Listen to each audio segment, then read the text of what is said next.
दोस्तों, हाल ही में मैंने नेटफ्लिक्स पे क्रोमोलियो नाम की एक इंडोनेशियन हॉरर मूवी देखी है जो कि 2024 में रिलीज हुई थी। इस फिल्म को एंगी उम्बारा डायरेक्ट करे हैं और IMDb पे इसे मिले हैं 4 स्टार्स आउट ऑफ 10 और रॉटेन टोमेटोज पे इसकी रेटिंग्स अवेलेबल नहीं है। ऐसा कहा गया है कि ये फिल्म सच्ची घटनाओं पे आधारित है, लेकिन इसकी जड़ें इंडोनेशियन फोकलोर और अर्बन लेजेंड से जुड़ी हैं। तो आज की वीडियो में हम और आप मिलकर क्रोमोलियो मूवी की कहानी को जानते हुए इससे जुड़ी कुछ छोटी मोटी बातों को डिस्कस करेंगे। So now with that said, let's roll the intro.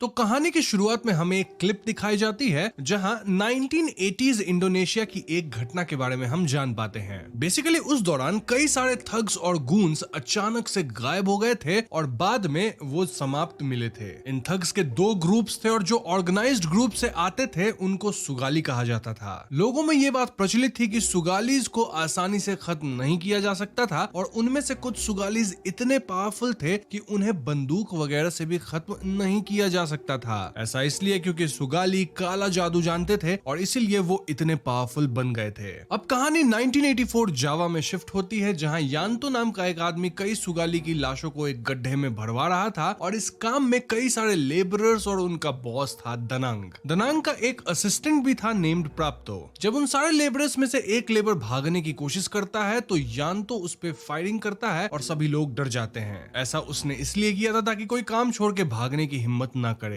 अब अगले सीन में हम एक पावरफुल सुगाली को देखते हैं जिसका नाम था जारोत और दनांग जारोत को ह्यूमिलिएट करते हुए उसे भी समाप्त होने की बात कहता है। जारोत कहता है कि तुम ऐसा नहीं कर सकते। जब तुमने मुझसे मदद मांगी मैंने तुम्हारा साथ दिया और अब तुम मुझे ही खत्म कर देना चाहते हो। प्राप्तो अब जारोत से कहता है कि तुम्हें हमने केओस मचाने के लिए भेजा था लेकिन फिर तुम सभी का खून पीने लगे। सो आई वंडर कि तुम कोई इंसान हो भी या नहीं। इस पे जारोत हंसता और कहता है कि तुम सारे लोग मुझसे इतनी जल्दी मुक्ति नहीं पा सकोगे और समाप्त होने से पहले वो इन लोगों पे कोई कर्स या स्पेल डाल के चला जाता है। वो कहता है कि जब तक इस मिट्टी में मेरे खून के निशान रहेंगे और मेरी शरीर इस गांव की जमीन में रहेगी तब तक मैं वापस आता रहूंगा। इसके जवाब में दनांग कहता है कि तुम्हें सिर्फ तुम्हारा ही खून या जनरेशन मार सकती है ना, तो उसका इलाज भी मेरे पास है। और फिर दनांग यान्तो से कह के जारोत को समाप्त करवाता है। हम समझ पाते हैं कि जारोत एक बहुत पावरफुल सुगाली था जिसे ब्लैक मैजिक आता था और दनांग ने उसे समाप्त करवा दिया था। साथ ही उस रात काम करने वाले लेबरर्स को भी दनांग ने समाप्त किया था। अब कहानी 1994 में आती है जहां जिया नाम की एक लड़की अपने बॉयफ्रेंड दिका के साथ अपने गांव के घर वापस जा रही थी। हम समझ पाते हैं कि उसकी माँ की मृत्यु हो गई थी और वो पहली बार अपने माँ के घर जा रही थी। बेसिकली जिया यहाँ खुद को एक नाजायज कहकर संबोधित करती है और शायद इसी वजह से वो अपने ग्रैंडफादर से काफी दूर जकार्ता में रहती थी। लेकिन क्योंकि उसकी माँ हाल ही में समाप्त हुई थी तो वो एक बार अपने ग्रैंडफादर के घर आना चाहती थी फॉर हर फ्यूनरल सेरेमनी। जिया यहाँ अपने फादर का भी थोड़ा बहुत जिक्र करती है and the question here was कि क्या वो एक बुरे आदमी थे। खैर दिका को ये सही नहीं लग रहा था कि जिया अपने गांव जाए, बट स्टिल वो जिया के खातिर उसके साथ माजिनांग आया था।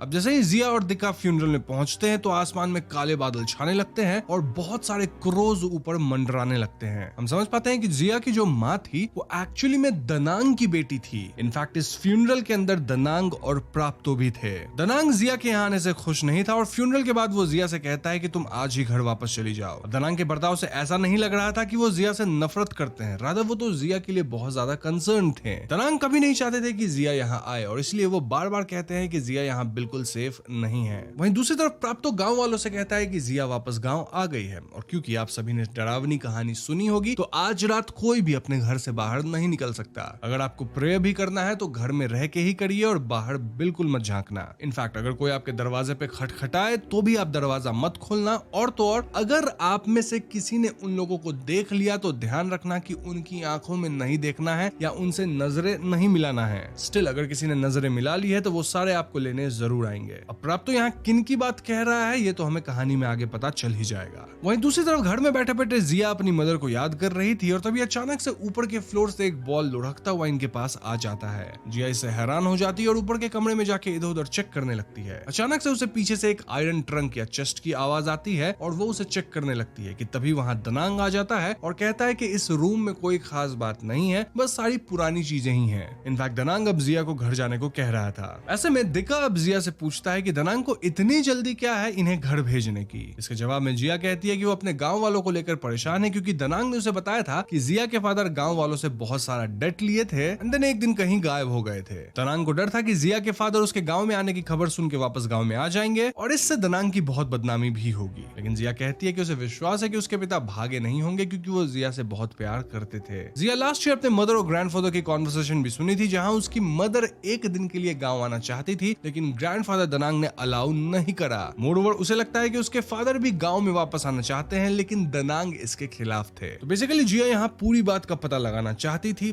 तभी वो यहाँ रुकना चाहती थी। खैर उसी रात मेहनांग में काफी तेज हवा चलने लगती है और हम देख पाते हैं कि जिस कार में जिया और दिया जकार्ता जाने वाले हैं उसका टायर पंचर हो गया है। दनांग अब परेशान होकर अपने राइफल को लोड करता है और वो दिका से कहता है कि तुम मेरे साथ आओ, तब तक जिया घर पे ही रहेगी। दनांग अब दिका को एक सुनसान सड़क की तरफ जाकर हेल्प लेने को कहता है और दिका भी उनकी बात मानता है। वहीं टाउन में दो पुलिस वाले बुध और जॉन पहरा दे रहे होते हैं और अगले सीन में हम देखते हैं कि जिया ने अब अपने पुराने दोस्त मेली को कॉल लगाया था और वो उससे दूर जाने के लिए माफी भी मांगती है। मेली गांव में अपनी माँ के साथ रहती थी और वो जिया से बात कर काफी खुश हो जाती है। अब सीन अगेन शिफ्ट होकर दिका पे फोकस करता है, जो जिया की डायरी पढ़ रहा था और तभी अचानक से तूफान आने जैसा माहौल बन जाता है। दिका को अपने पैरों के नीचे काले बादल जैसा कुछ चीजें दिखाई देती है और तभी क्रीपी सा एक सॉन्ग बजने लगता है और दिका को एक शव यात्रा दिखाई देता है, जहाँ कुछ काले भूतिया आकृति के लोगों ने एक जनाजे को उठाया हुआ था और अंधेरे में उनकी आंखें चमक रही थी। वही सेम दृश्य बुध और जॉन को भी दिखता है और तो और मेली की मदर भी अब उस जनाजे को देखकर बिल्कुल डर गई थी। हम समझ पाते हैं कि इनको पॉल बियरर या क्रोमोलियो कहा जाता है, जिससे पूरा गांव डरता था। उनमें से एक पॉल बियरर बुध को डराता है और मेली की मदर भी अब घर के अंदर आकर मेली को कपबोर्ड में छिपा देती है। इनफैक्ट फोन के दूसरे साइड से जिया भी इस अफरा तफरी को सुन पाती है। सो बेसिकली पॉइंट ये था कि जैसे ही कोई इन पॉल बियरर को देख लेता है, उनके साथ असाधारण गतिविधियां होना शुरू हो जाती है। इनफैक्ट देखा जाए तो मेली के घर पे भी लाइट चली गई थी। उसकी माँ उसे छुपाकर खुद भी बेड के नीचे छुपने को जाती है, लेकिन अनफॉर्चुनेटली वो बच नहीं पाती और क्रोमोलियो आकर उन्हें समाप्त करता है। इनफैक्ट ये सब मिली भी देख पा रही थी और वो अपने आंखों के सामने अपनी माँ को खत्म होते हुए देखती है। तो हाँ, ये कहानी बिल्कुल सच थी कि क्रोमोलियो या पॉल बियरर को देखने के बाद लोगों का समाप्त होना तय है। वहीं दूसरी ओर दिका जिया से मिलने जाता है और जिया को गांव छोड़ के जाने को कहता है, क्योंकि ऑब्वियसली उसने ये डरावने लोगों को देखा था। लेकिन जिया उस पर भरोसा नहीं करती और एक फ्लैशबैक में हमें पता चलता है कि जिया ही वो इंसान थी जिसने कार के टायर को पंचर करा था। क्यों? ताकि वो कुछ दिन यहाँ गांव में रुक सके। दिका अब बौखलाया हुआ था, लेकिन जिया कुछ भी समझने को तैयार नहीं थी। वहीं गांव के रास्तों में बुध और जॉन भी छुपने की जगह ढूंढते हैं, लेकिन तभी अचानक से बुध अपने सर को पोल पे पीटने लगता है। इनफैक्ट वो खुद को रोक भी नहीं पा रहा था। वहीं पॉल बियरर्स की बात की जाए तो वो पूरे शहर में घूम घूम कर सभी को दिखाई दे रहे थे। अब जिया और दिका भी बहस कर रहे थे कि तभी एक अदृश्य शक्ति दिका का गला पकड़ के उसे हवा में उठाने लगती है। लेकिन तभी दनांग आकर उस एंटिटी पे गोली चलाता है, जिससे दिका की जान बच जाती है। Now you might be wondering कि दनांग को कैसे पता कि वो एंटिटी कहाँ थी, मतलब उस पे गोली वो कैसे चला पाया। वेल, उसके पास एक स्पेशल मिरर थी और बुलेट्स थी, जिससे वो पर्टिकुलरली इन एंटिटीज पे आक्रमण कर सकता था। खैर तो दिका, जिया और दनांग मिलके जंगल के बीचों बीच भागने लगते हैं, जहाँ जिया अपने ग्रैंडफादर से इन सारे इंसिडेंट्स के बारे में पूछने लगती है। इस पे दनांग ज्यादा कुछ तो नहीं बताते, लेकिन वो इतना जरूर बोलते हैं कि ये जो पॉल बियरर है ये कोई जनाजे उठाने वाला ग्रुप नहीं, बल्कि ये लोग डिमोनिक लोग हैं। खैर इस पॉइंट पे दनांग अपने मिरर से देख देख कर आगे बढ़ रहा था और तभी कोई एंटिटी पीछे से दिका को खींच लेती है, जिससे दनांग उन्हें बचाता है। ये दोनों भागने लगते हैं, लेकिन जिया अपने ग्रैंडफादर को बचाने के लिए वापस जंगल जाना चाहती थी, जिससे दिका उसे रोकता है। अब जिया मेली के घर जाकर उसे बचाना चाहती थी और जैसे ही वो दोनों अंदर जाते हैं, उन्हें मेली की माँ समाप्त रूप में मिलती है। ये दोनों मेली को अलमीरा से बाहर निकालते हैं एंड ऑफ कोर्स मेली अपनी माँ को इस हालत में देख के बहुत ज्यादा उदास होती है। अब मेली, दिका और जिया तीनों जंगल वाले रास्ते से गांव से निकलना चाहते थे और तभी उन्हें अपने सामने एक कार भी दिखता है। लेकिन जैसे ही वो लोग कार को रोकने की कोशिश करते हैं, क्रोमोलियो दिका को उल्टा लटका के उस पे भी हमला कर देता है, क्योंकि अपेरेंटली दिका ने भी तो क्रोमोलियो को देखा था ना। इस पॉइंट पे जिया भी अब क्रोमोलियो को देख लेती है और दोनों लड़कियां दिका को बचाने की कोशिश करती हैं, लेकिन दिका बच नहीं पाता। ऑल्दो जाते जाते वो जिया से अपने प्यार का इजहार जरूर करता है। दिका को ऐसा देखकर जिया बिल्कुल टूट जाती है। वहीं अगले सीन में हम दनांग को प्राप्तो के घर आते हुए देखते हैं, जहां प्राप्तो कुछ सॉल्ट बुलेट्स बना रहा था। दनांग उसे अपने साथ चलने को कहता है, लेकिन प्राप्तो कहता है कि मैं अपनी वाइफ को अकेला छोड़ के घर से बाहर नहीं जा सकता। इसके जवाब में दनांग कहता है कि ठीक है, तुम नहीं जा सकते तो कोई बात नहीं, अपना लॉकेट मुझे दे दो। तो हाँ, प्राप्तो अपना लॉकेट एंड देन ढेर सारे बुलेट्स दनांग को दे देता है। दनांग के वहां से जाते ही प्राप्तो की वाइफ उसे कोसती है, सेइंग कि तुमने अपना लॉकेट उसे दे दिया है और अब हम सब मारे जाएंगे। प्राप्तो कहता है कि ऐसा कुछ नहीं होगा और फिर उसी वक्त दरवाजे पर वापस दनांग आता है और जब प्राप्तो दरवाजा खोलता है तो बाहर कोई नहीं होता, लेकिन वो एंटिटी अब घर के अंदर आ गई थी और वो प्राप्तो के वाइफ पे हमला कर देती है। प्राप्तो अपनी वाइफ को बचाने के लिए राइफल से शूट भी करने जाता है,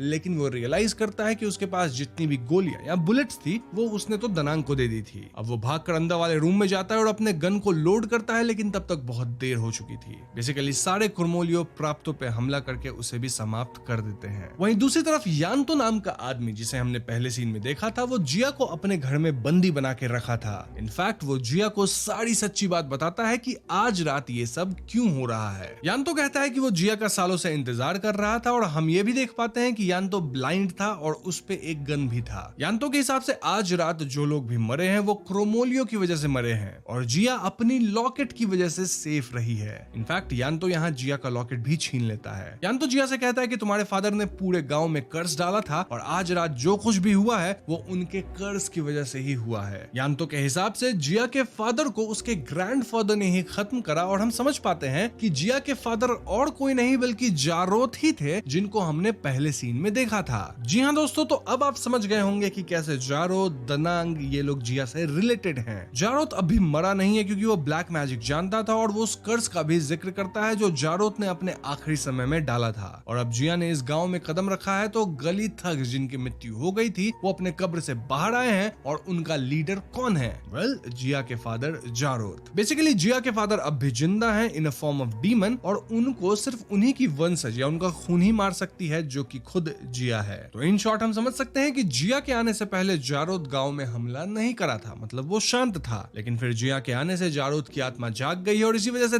10 सालों तक दनांग ने मेक श्योर किया था कि जिया गांव से दूर रहे। ऑल्दो एक पॉइंट ये भी है कि जिया ही ये सब कुछ खत्म भी कर सकती है। यान तो ये भी बताता है कि जारोथ के शरीर के 2 टुकड़े कर दनांग ने उसको कब्र में दफना दिया था और बस दनांग को ही पता है कि जारोथ का कब्र कहाँ है। सो बेसिकली जिया को अपने पिताजी को उनके कब्र से रिवाइव करना होगा और उसके शरीर के साथ उनके सर को जोड़कर उन्हें वास्तविकता में लाकर एक ऐसे नाइफ से उन्हें स्टैब करना पड़ेगा जिसमें जिया का खून लगा हो, तभी जारोथ की आत्मा को शांति मिलेगी, मतलब इस दुनिया को वो छोड़ के चली जाएगी। इनफैक्ट ये सब दनांग का ही प्लान है, जहां वो जिया का इस्तेमाल करके जारोथ को हमेशा के लिए समाप्त करना चाहता था। अब ये सब सुन के जिया बहुत आश्चर्य में थी क्योंकि उसे लगता था कि उसके जो ग्रैंडफादर दनांग है वो बहुत अच्छे इंसान है, बट हम तो जानते हैं कि दनांग वही आदमी थे जिन्होंने सभी गली थग्स को मरवाया था और उनकी वजह से आज पूरे शहर में इतना बड़ा आतंक मचा है। अब ये जो एम्यूलेट थी जिसके कारण जिया अब तक जिंदा बची थी वो जारोथ के फादर के दांत से बनी थी। दनांग ने ऐसे 3 एम्यूलेट बनाए थे, एक जिया के लिए, एक अपने लिए और एक प्राप्तो के लिए। तो हाँ, इन तीनों को छोड़ के बाकी सभी लोग गांव में अनसेफ है, मतलब उन्हें मरने छोड़ दिया गया। हम समझ पाते हैं कि यान्तो ने भी उन क्रोमोलियो को देखा था, तभी उसे अपनी आंखों का बलिदान देना पड़ा, वरना वो भी आज अपनी जान गंवा देता और इसी वजह से यान्तो दनांग से नफरत करता था। अब आप यहाँ पूछ सकते हैं कि आखिर यान्तो चाहता क्या है? वेल, यान्तो चाहता था कि आज की रात दनांग और प्राप्तो को उनकी सजा मिल जाए, इसलिए वो जिया को कैद में करके रखा था। इनफैक्ट वो जिया को खत्म भी करना चाहता था ताकि वो या कोई और जारोथ और क्रोमोलियो को ना रोक सके। यान्तो के हिसाब से पूरा गांव ही गलत आदमियों से भरा है जिन्होंने इतने सारे थग्स को या तो समाप्त करवाया या फिर वो लोग चुप रहे जब ये सब कांड हो रहा था, और इसलिए यान्तो चाहता है कि क्रोमोलियो गांव वालों को खत्म कर दे। तो इस पॉइंट पे यान्तो जिया को समाप्त करने ही वाला था कि तभी जिया उसे किक कर देती है और क्योंकि यान्तो अंधा था उसे जिया को ढूंढने में वक्त लग जाता है। उतने देर में दनांग भी वहां आ जाता है और यान्तो को ओवरपावर कर देता है। दोनों के बीच हाथापाई होने लगती है जिस बीच दनांग यान्तो को काफी मारता है और फिर वो अपनी पोती जिया को आजाद करता है। ये दोनों लोग इस झोपड़ी से निकल जाते हैं। ऑल्दो अब मेली भी अब छुपकर ये सब देख रही थी और वो इन दोनों के पीछे चलने लगती है। नाउ जंगल के रास्ते में जिया दनांग पे बहुत गुस्सा करती है और दनांग जिया के पाम में एक कट लगा देता है जिसकी मदद से वो जारोथ की आत्मा को शांत करता एज ही हैड प्लान्ड। जिया उसे बहुत भला बुरा सुनाती है। इनफैक्ट वो कह रही थी कि मैं अपने पिता को स्टैब नहीं कर सकती, वो जैसे भी थे मेरे लिए एक बहुत अच्छे पिता थे, तो मैं उनका बुरा नहीं कर सकती।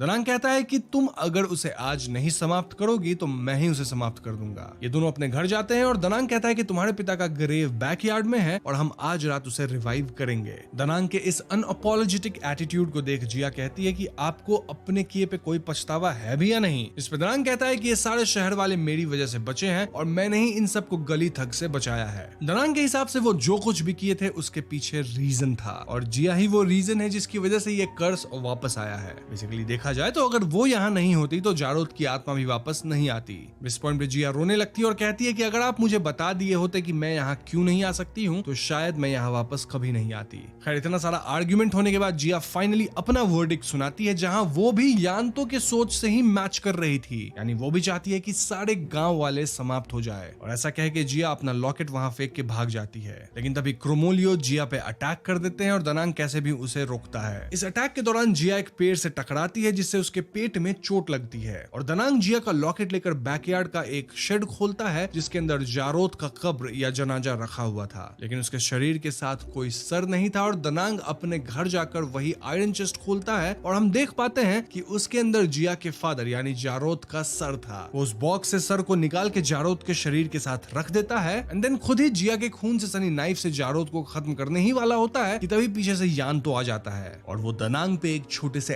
एक्स से हमला कर देता है। दनांग इस हमले से चोटिल हो जाता है लेकिन वो उठकर यान्तो का सामना करता है। वहीं दूसरी ओर सेम वक्त पे क्रोमोलियो जिया के सामने आ जाते हैं और जैसे ही जिया उस कब्र के ऊपर का कपड़ा उठाती है तो अंदर उसे अपनी ही लाश दिखती है और वहीं जारोद की आत्मा आकर उसका गला पकड़ लेती है। वो अपने पिता से रिक्वेस्ट करती है कि वो उसकी बेटी जिया है जिससे वो बहुत प्यार करते थे और इस पॉइंट पे जारोद की आत्मा को अब पुरानी बातें याद आने लगती है। जिया अपने पिता से यह भी कहती है कि आपको पूरा हक है मुझे समाप्त करने का, लेकिन तभी जारोद की आत्मा वहां से गायब होकर अपने शरीर में प्रवेश करती है। तो बेसिकली सीन ये था कि यान्तो और दनांग आपस में हाथापाई कर रहे थे और तभी जारोद की आत्मा भी जाग उठती है। यान्तो यहाँ जारोद से माफी मांगता है लेकिन जारोद यान्तो के शरीर से उसका खून पीकर ज्यादा ताकतवर बन जाता है। तो इस पॉइंट पे दनांग और जारोद एक दूसरे को कन्फ्रंट करते हैं, जहां दनांग कहता है कि मेरी बेटी इडा तुमसे नफरत करती थी और वो अपने जीवन के आखिरी पलों में तुम्हारे बच्चे को जन्म देने के लिए भी पछताती है। इन केस आप कंफ्यूज हो रहे हैं तो इडा और कोई नहीं बल्कि जिया की माँ हुई। इस पे जारोद कहता है कि तुम झूठ बोल रहे हो क्योंकि तुमने अपने स्वार्थ के लिए मुझे समाप्त करवाया और इस पे दनांग का कहना था कि ये बस एक ऑर्डर था जिसे मैंने सिंपली फॉलो करा। इस पॉइंट पे जिया भी लड़खड़ाते हुए बैकयार्ड वाले शेड में आ जाती है और देखती है कि जारोद उसके दादाजी को चोट पहुंचाने वाला है। जिया अपने फादर को देख के इमोशनल हो जाती है और उनसे गले लग जाती है। वो अपने फादर को ये खूनी खेल बंद करने को कहती है क्योंकि अब ऑलमोस्ट सभी को उनकी गलतियों की सजा मिल चुकी थी। वो अपने दादाजी को भी बख्श देने की भीख मांगती है लेकिन जारोद अब रेज में था और वो प्यार से नहीं मानता।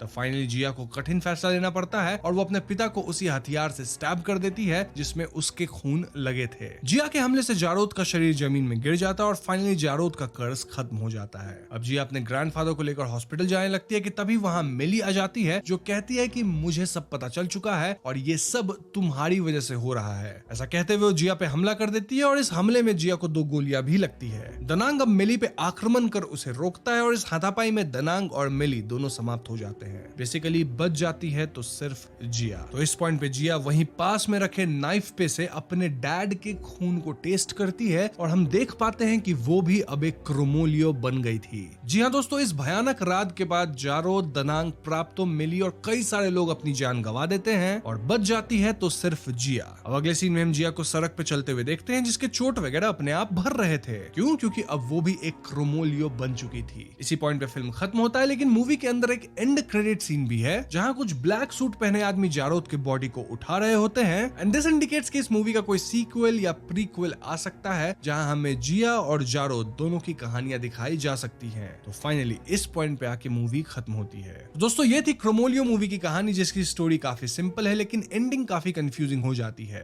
और इस पॉइंट में आपको एक छोटी सी समरी दे देता हूँ। तो बेसिकली जिया के फादर जारोद एक सुगाली थे विद सुपरनैचुरल पावर्स या ब्लैक मैजिक और उन्हें दनांग ने मरवा दिया था इन द पास्ट। और मरते हुए जारोद ने गांव वालों पे एक कर्ज डाला था कि वो वापस लौटेगा और सबका खात्मा जरूर करेगा। जारोद को बस उसका खून ही रोक सकता था। दनांग अब दिमाग लगा के जारोद के सर और शरीर को अलग करके रखा था और जिया को भी गांव से दूर रखा था ताकि जारोद कभी वापस न आए। लेकिन जिया के माँ के गुजर जाने के बाद वो यहाँ आई और उसे ये भयानक रात देखने को मिली। लेकिन अंत में जिया ने जारोद पे वार करके उसे खत्म करा और बाकी बचे गांव वालों को इस श्राप से मुक्त किया। अब यहाँ तक तो कहानी सिंपल थी लेकिन फिर अंत में जिया क्रोमोलियो क्यों बन गई? वो इसलिए क्योंकि जिया उन लोगों का पता लगाना चाहती थी जिसके कहने पे दनांग ने जारोद को खत्म करा। I mean, कहानी में कई बार दनांग कह रहे थे कि उन्होंने जो भी किया वो किसी रीजन के कारण किया, किसी ऑर्डर का वो पालन कर रहे थे और रीजन क्या है या किसने ऑर्डर दिया इस बारे में हमें बताया नहीं गया। तो ऑफ कोर्स जिया के मन में ये चला होगा कि दनांग रियल कल्प्रिट नहीं है, वो तो बस एक पपेट थे। तो रियल कल्प्रिट का पता करना ही होगा और उसे भी सबक सिखाना होगा, मतलब जस्टिस दिलाना होगा। अब ये काम जिया खुद तो कर नहीं सकती थी, इनफैक्ट वो बहुत ज्यादा चोटिल भी थी, शायद बचती भी नहीं। तो वो एक एक रास्ता चुनी और रास्ता था क्रोमोलियो बन जाना, क्योंकि ऑफ कोर्स इसे सुपरनैचुरल पावर्स आएंगी और अब शायद जिया का एम होगा